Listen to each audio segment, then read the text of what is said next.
Le théâtre de Ménilmontant est en relation avec la mairie du 20e, hein, je travaille avec la mairie du 20e, mais nous ne sommes pas subventionnés par la ville ni par la mairie du 20e arrondissement. Exceptionnellement, cette année, nous avons une subvention pour nos toilettes handicapées qu'on a refait dans le hall. C'est la mairie qui nous aide là-dessus. Voilà, mais sinon, on n'est pas directement affilié à eux. Voilà. Monsieur Bargeton m'avait dit. Après, nous sommes dans le 20e, donc la mairie du 20e nous soutient quand même, heureusement.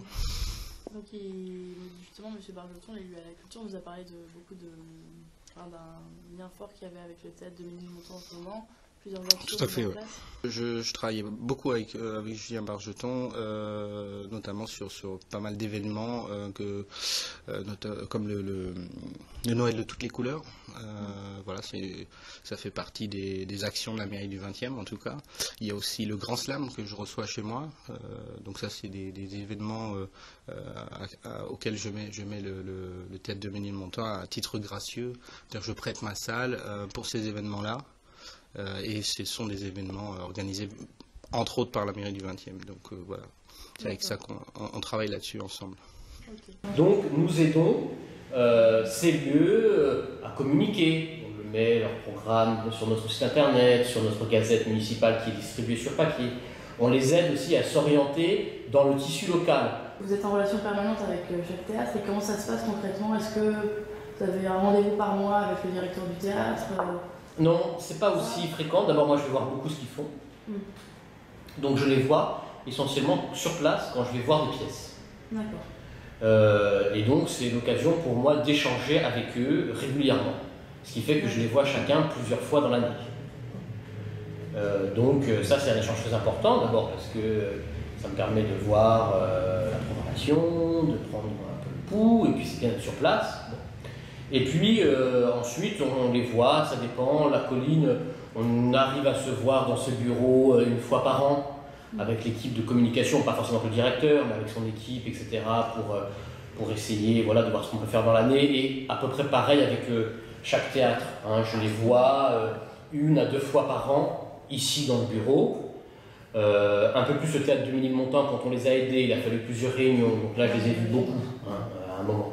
Bon. Nous manquons d'études sur les pratiques culturelles et c'est très difficile d'en mener. On avait eu des éléments parcellaires, mais dont on n'avait pas pu tirer beaucoup de choses de façon générale et globale parce que voilà, c'était des études par structure.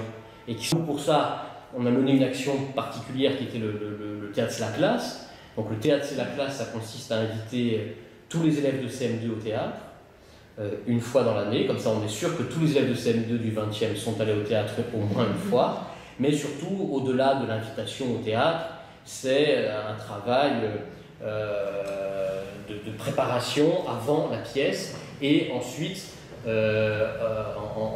après la pièce, en aval d'explications de ce qu'ils ont vu, et y compris un travail plastique ou de théâtre qu'ils peuvent faire eux-mêmes à partir de la pièce qu'ils ont vue. Pour nous, c'est beaucoup plus, ça relève beaucoup plus de l'accompagnement justement du public et un travail de médiation culturelle qui est fait, c'est-à-dire il ne s'agit pas juste d'inviter les élèves comme ça au théâtre et puis au revoir, mais plutôt il y a le metteur en scène qui vient dans les classes expliquer, les comédiens qui se répartissent aussi les classes, ils reçoivent, les professeurs reçoivent avant le spectacle, plusieurs mois avant le spectacle, un kit, un colis dans lequel il y a des éléments du spectacle à partir desquels ils peuvent travailler avec les élèves sur le théâtre, sur ce que c'est que faire un décor, sur ce que c'est qu'une mise en scène. Et puis ensuite, il y a un travail qui est fait et en mairie du 20e, il y a une cérémonie pour récompenser les classes qui ont réalisé le meilleur travail collectif à partir de la pièce qu'ils ont vue. On construit toutes nos actions d'éducation artistique et culturelle autour de la saison et des spectacles. Voilà. C'est-à-dire que si on décide de faire venir, je prends un exemple très concret, les gamins qui sont dans les ateliers de la CAFANAM, qui est juste à côté, qui est là à 100 mètres, si on décide de les faire venir au Canard Sauvage, si c'est un projet qu'on met en place avec un relais de la CAFANAM, on va développer une action pour leur faciliter la compréhension, l'accessibilité du spectacle. Et on va également coupler à ça la politique tarifaire. S'il faut avoir un tarif social, ce qu'on appelle notre tarif social, c'est le tarif le plus bas, à 5 euros, pour que ces gamins aient accès au théâtre, on leur fera le tarif à 5 euros. Voilà. Donc ça demande du temps. Voilà. Ouais, tous ces petits projets, si on veut travailler sur la mixité, sur la démocratisation culturelle sur le quartier, sur la territorialité des publics, c'est là où ça demande beaucoup d'investissement. C'est-à-dire que pour amener 10 gamins du quartier, d'un milieu extrêmement populaire, assez défavorisé, à venir voir un spectacle d'Ibsen dans une mise en scène contemporaine de Stéphane Braunschweig, voilà, il faut déployer du temps et de l'énergie, mais on est capable de le faire et de mettre cette énergie-là au service de ce projet-là. Voilà. D'accord. Donc le public, il est extrêmement large. Vu tout ce que l'on propose comme spectacle, il y a du spectacle, il y a du concert, il y a de la comédie, il y a du contemporain, donc voilà.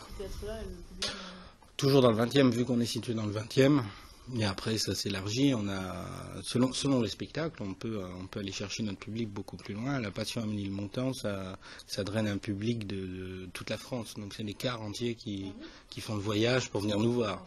Donc, alors c'est pas tous les jours non plus, mais bon, on a des cars qui viennent de Toulouse, de Lyon, de Nice, donc c'est de n'importe où. Voilà.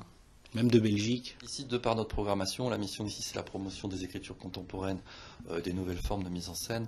De toute façon, on est plutôt accessible à partir de la 3e. Voilà. On travaille très peu avec les plus jeunes. Si vous allez au théâtre de Ménilmontant ou au Tarmac, vous verrez qu'eux ont des programmations, de véritables programmations jeunes publics. Ça n'a jamais été la mission de ce théâtre-là. Voilà. Donc, oui, non, il y a des choses qui sont plus difficiles à défendre dans notre programmation que d'autres, mais encore une fois, on sait cibler les publics.